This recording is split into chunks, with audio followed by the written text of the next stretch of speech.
Leah and I have always had the dream of owning our own piece of land, and today we're going with a realtor to see some on this tiny island. Hey team, welcome back to another episode. We are on the road right now, and I am so excited to go check out these properties.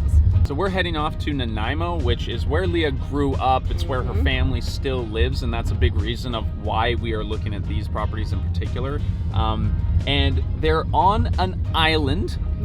We're gonna get off of the island that we already live on to go look at a much smaller island. This is something we wanted to talk about on this channel before, because I think it's a question a lot of people are asking. You know, am I gonna live in the city or will I live in the country? Yeah. And, you know, what are the pros and cons of each? So we want to go look at what might our life look like if we lived on this little tiny island. Yeah, Anything else for you? that's it. $26.50. Thank you. Let's go. Okay, I have to tell you something though. Yeah. I forgot to hit record when you said Beyond Burgers. I'm so sorry. All right, so we don't do this very often, but whenever we're on a road trip, one of the things we love to do Is get A&W. Wow. Oh, those French fries. Oh, Uh-huh. oh my God, it's hot. The best part about A&W, Beyond Burgers, and all of this wrapping is compostable. It's awesome. Now, for our American audiences, there is a different A&W in Canada than there is in the US, so I'm sorry, but yet another reason why Canada's better. Oh, Look at that. I mean, come on.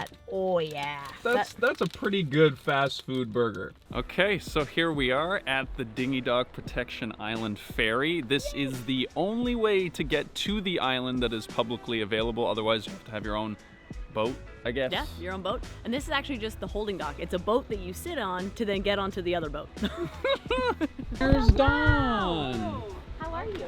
Realtor Dawn. Nice to see you. We're shaking hands. Hey everybody, say hi to Dawn. There she is.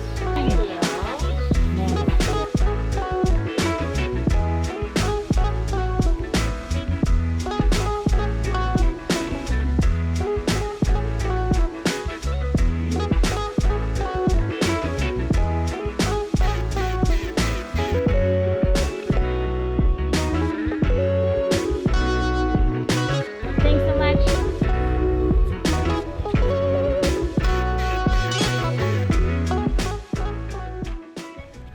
So that's the dinghy dock there behind us, and we have arrived on Protection Island.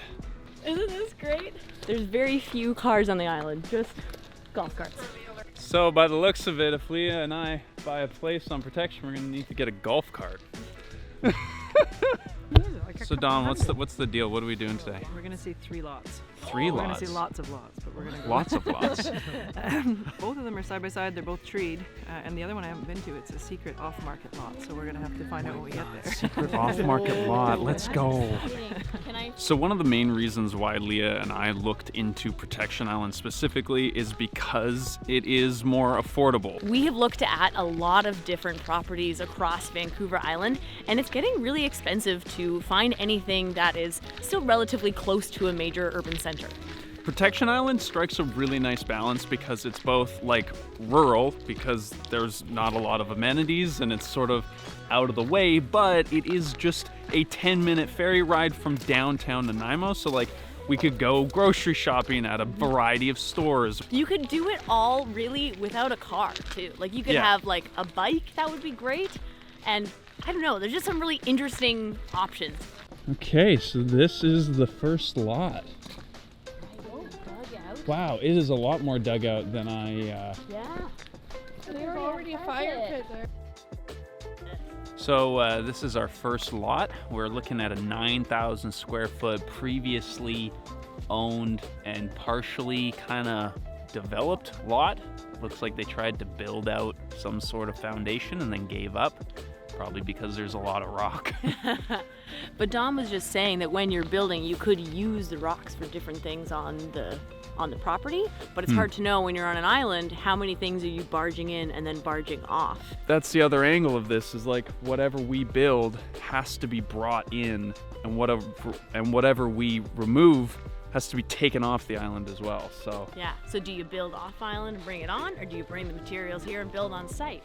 yeah. Here we are at number 2. Just a patch of trees here. Wow. So another thing to consider with these lots is what is it going to take to develop them? Because as you can see, this lot is pretty thoroughly forested. So we would have to clear all this out so that we can build anything. And we'd even have to put in some sort of driveway or staircase or something. You didn't realize how much higher this part of the property is, and then it goes way down to the front of the road. Oh look, there's somebody going by. There's the car. Oh, It's Dominique, it's our friend. Oh, is it? Yeah. Oh, that's hilarious. Yeah. Can you give us a ride? She's got the inside scoop. She's saying add 30% to your building costs. At least. Yeah. Yeah. Just because of bringing over supplies and stuff.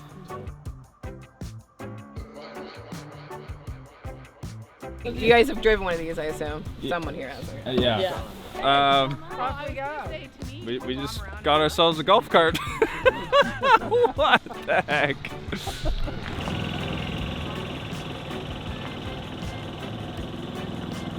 This is so funny.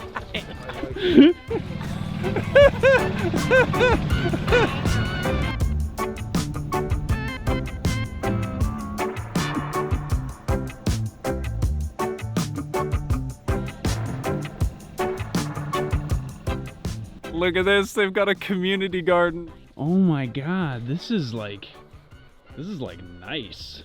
So this is definitely a huge plus. Like the fact that there's like obviously a community here that is like interested in this place and like does cool stuff like this. I mean, we got a community garden and this adorable little island full of golf cart people. Golf cart people. They're not real people, they're golf cart people. Into their community. And this is lot number 3. Wow. Our community garden's just down over there. Got a tennis court right here, and you have blackberry bushes. Very obviously. Wow. Oh, look at your flower. You can see it right up there. Look how pretty. It's like Peggy gave it to me. It was like this tall.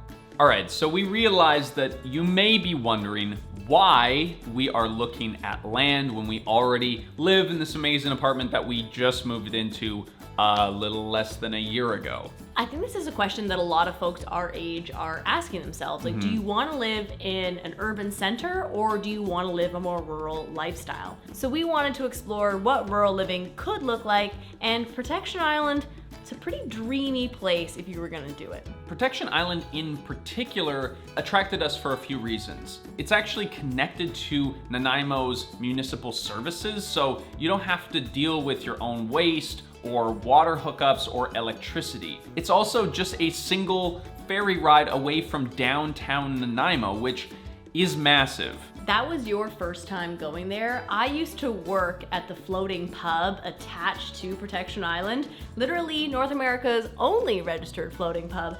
So I couldn't even fully explain how charming it was to Levi until you saw it and like walked around that space and saw what this community had to offer. The community garden and the cute little roads going in between all these houses, and the way that random people would just sort of wave as you drove by reminded me of the country upbringing that I had as a kid. As we're thinking about the next steps in our lives and when we want to have kids, we're really thinking about the kind of lifestyle we want to have for them. Are they going to be used to living in a city and catching the bus all the time? Or are they going to kind of roam free and we'll get a call being like, hey, your kids are in our yard again? Like what kind of environment do we want for them? Another reason why we were interested in Protection Island is the cost. We've been looking at land across Vancouver Island, and a lot of things have gone up over the last few years. Crazy. And Protection Island, while it's definitely not cheap, is a place that's desirable, but because you have to take a ferry to get there, it deters enough people that it's still relatively affordable. So the land that we are looking at is $265,000 list price, that's in Canadian dollars, and The treed lot that sold actually sold for $40,000 under asking. Which like does not happen right now. No. When people are like buying properties like sight unseen, no inspections for way over asking price, it was actually really surprising to find a property that sold for under that amount. So this is pretty well the most affordable land that we have seen in the last 2 years, especially given its proximity to Nanaimo. That being said, it is still a 40% deposit on land because there isn't a house attached to it, and we're not probably outfitted to do that right now. If we were in the position to sell our condo here and then move directly there, then we could ladder that money over. Yeah. But the only thing is, there's no house. Where will we live when we live there? And how long do we want to be living in a van or a tent or a trailer while we're building this property? So these are the questions that we have been asking ourselves for the better part of the last year. I think that we're not the only ones. The quest of where millennials find themselves settling in the next 5 years is a really important one, because how our cities are developed and how people choose to live is hugely important when it comes to our overall sustainability as a community. But regardless of how you feel and what you thought of this funky little place, thank you for being here, for subscribing to the channel, hanging out with us. We love all of you. Thanks so much for joining us, and if you are subscribed to the channel, we'll see you in the next one. Bye, everybody. Goodbye. See you later, everyone. Okay, bye.